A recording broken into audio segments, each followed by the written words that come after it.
భారతీయుల 500 సంవత్సరాల కల సాకారం అవుతున్న వేళ జనవరి 22వ తేదీన అయోధ్యలో శ్రీరాముని ప్రాణప్రతిష్ఠ కార్యక్రమం పురస్కరించుకొని పెద్దశంకరంపేట మండల పరిధిలోని అన్ని దేవాలయాలను వివిధ రకాల పూలతో విద్యుత్ దీపాలతో దేదీప్యమానంగా అందంగా అలంకరించుకోవాలని శ్రీరామ జన్మభూమి తీర్థక్షేత్ర బాధ్యులు సీతారామారావు, జైహింద్ రెడ్డి, సతీష్ గౌడ్, మహంకాళి కృష్ణమూర్తి, రవివర్మ, శ్రవణ్, హరికిషన్లు కోరడం జరిగింది. ఆధ్యాత్మిక స్వాతంత్రం వచ్చినటువంటి రోజుగా మనం అందరం కూడా భావించి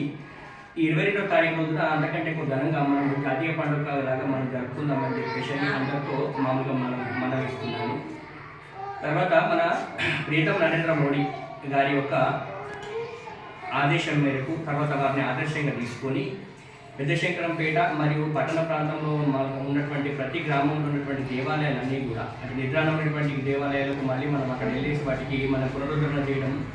ఉన్నటువంటి గుళ్ళనంతా కూడా రేపటి నుంచి లేదా అవకాశం అంటే ఈ రోజు నుండి కూడా మన గుళ్ళన్నింటి కూడా శుభ్రపరచుకొని అక్కడ ఉన్నటువంటి పెద్దవాళ్ళతో మాట్లాడి ఆ గ్రామ పెద్దలతో మాట్లాడి అక్కడ ఉన్నటువంటి గుళ్ళనంతా కూడా మనం శుభ్రంగా చేసుకొని గుళ్ళనన్నింటినీ కూడా మనము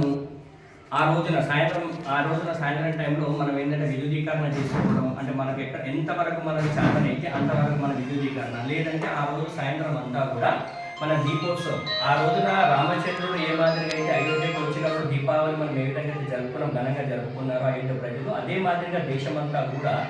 ప్రతి గడపకి మామూలుగా మనం దీపావళి జరుపుకోవడం కాకుండా నిద్రాణమైనటువంటి గుళ్ళను తర్వాత ఉన్నటువంటి ప్రతి గుడిని కూడా మనం శుభ్రపరచుకొని ఆ గుళ్ళల్లో కూడా విద్యుదీకరణ చేసుకొని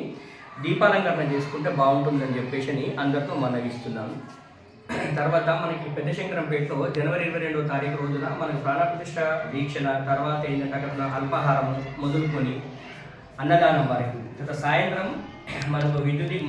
విద్యుదీకరణతో పాటుగా తర్వాత దీపోత్సవంతో పాటుగా మరిన్ని అప్డేట్స్ కోసం మా ఛానల్ని సబ్స్క్రైబ్ చేయండి.